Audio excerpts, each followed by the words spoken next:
Welcome to Full Speed Ahead. I'm Craig Fuller here with Stephen Oatley, who actually had a video show that you were doing called Freight Broker Live. I did.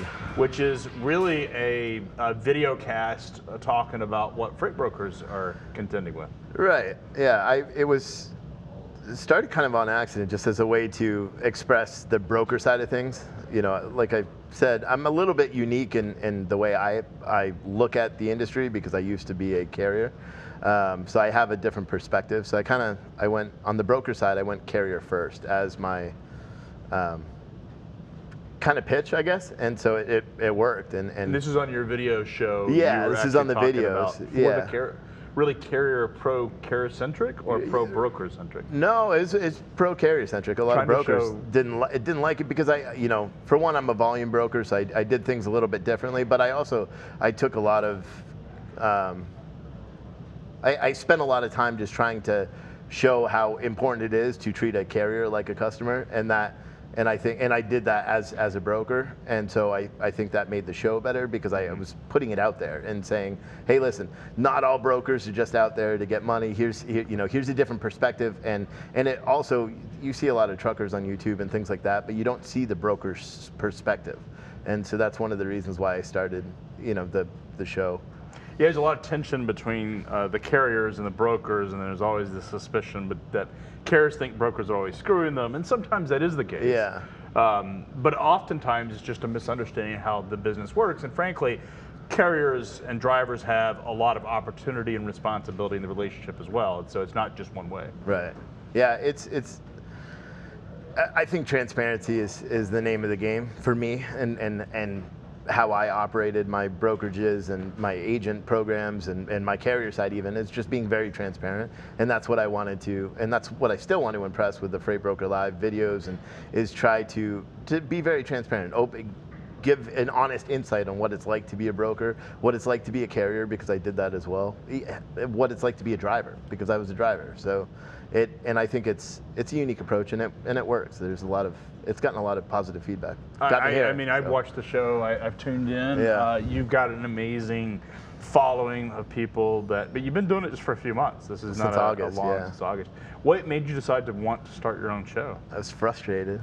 As a broker, we deal with carriers all day long, and calling them, and calling on loads or calling on available trucks, and have brokers call in, and just I think I don't know. I think I heard brokers are greedy one too many times, and I decided to make a Saturday Q&A, and just basically I posted online on Facebook and said, I'm a broker, ask me anything, and it had a huge reception. And then I realized, okay, and basically carriers were calling, why are you cheap? How do you get rates? How are you And so I would give an honest answer, and I think it's that side of the industry that carriers haven't seen before, and so it was well received. And someone being really transparent, being honest. Yeah. And I think everyone knows that brokers, they're making money on the margin, and I don't think anyone begrudges that. But it's some of the gameship. They begrudge that. Well, they begrudge it if they think they're not making money and you are. And but talk a little bit about what you've seen that that carriers don't like. It's a lack of understanding. I think that carriers just don't understand, and I'm talking the independent guys, not the big companies, but the little independent owner operators, which make up 95% of the trucks on the road.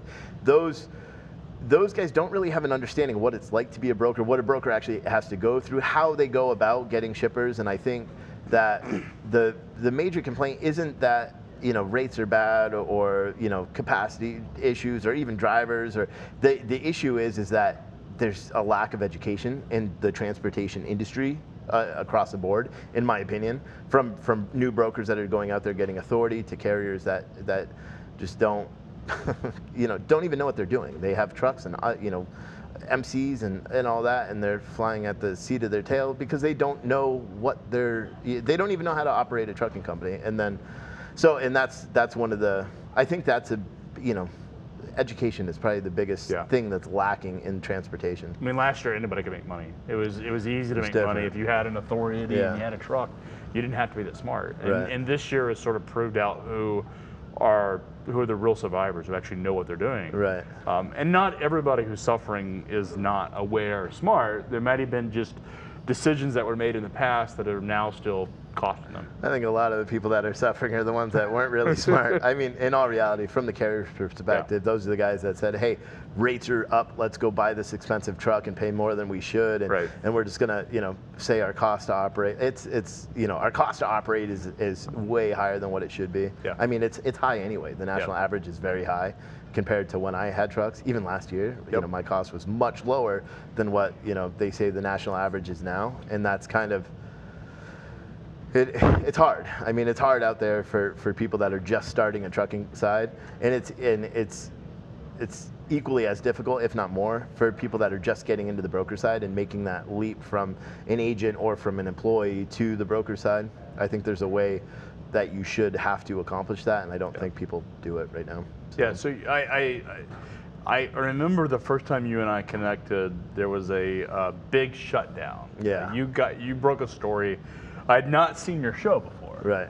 But it was the RV company, CWRV, that had gone bankrupt. Yeah. And you had sent me and said, hey, I've covered this.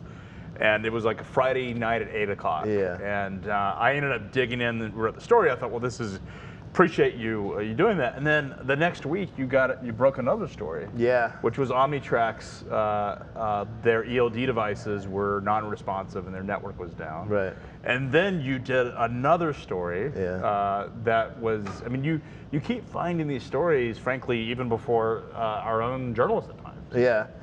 I think I have, well, from one, it's the experience and being like physically in the industry every day and being immersed in it. Tribal knowledge matters. Yeah, and just so I find something that I think is interesting, and then when I had, the Freight Broker Live brand and the website, I would just pump out a quick article. And I'm not a writer, so I would try to do the best I could and just put it out there and distribute it and see how it works. And I found that, depending on what it was about, it would get a different focus, and I like it. I think it's just having my ear to social media is a big one, and something pops up on social media, and I try to get it before, and it's worked, and I like it, and if anything, it just broadens, the purpose of my writing articles or breaking an article is just to drive traffic to the videos, and so more people see the videos and the content. And now, obviously, they'll be able to see them quite a bit more because there's a lot now with FreightWaves. You have a much bigger audience. And so you've joined FreightWaves. I have. You're now part of the team, and you're going to host your own show. I am. Yep. We don't know much about what we're doing yet. Well, I think really expanding upon what you've already been doing and really amplifying that message, because I think it is important for people that are freight brokers as well as carriers to understand the other side of the table. And I think oftentimes, as you pointed out, there's just a lot of misunderstanding, miseducation. You can't go to school to be a freight broker. There's no freight broker courses. There are. Well, there's CT, Certified Transportation, CTB. Yeah, through the TIA, and that's in the beginning of the videos, I encourage people to use that program, the the CTB transportation program. Yeah. But the issue with that program is they have a lot of qualifications, just like any other professional certification. You have to have years of experience and things like that, But I think it's a way of vetting, so that when somebody sees that symbol, they know that person has had background. Right, and in that program, it does a lot. From what I understand, I didn't take it. I'm not a certified transportation broker because I've been in the industry for 15 years. There's no reason for me to get a certification, in my opinion. But it's focused on the operational side. I don't think it focuses on sales, which is, in my opinion, the hardest part about being a broker, is going out there and trying to connect with someone and establishing that relationship. But in terms of colleges and things, there aren't. No, there's not. And so people can just say, hey, I'm going to wake up today and I'm going to be a broker. And it's a great way to make money. Like it's an awesome way to make money. You can make a high figure, sometimes six-figure salary without college education. It's one of the industries that provides a lot of upward mobility, as people can really go beyond it. But it's hard work, and it's a grind at times. And you're dealing with service failures. You're doing stuff out of your control. So there's a lot of people get into it, are independent. Now you were an agent. I was. For a freight brokerage. I was, deal.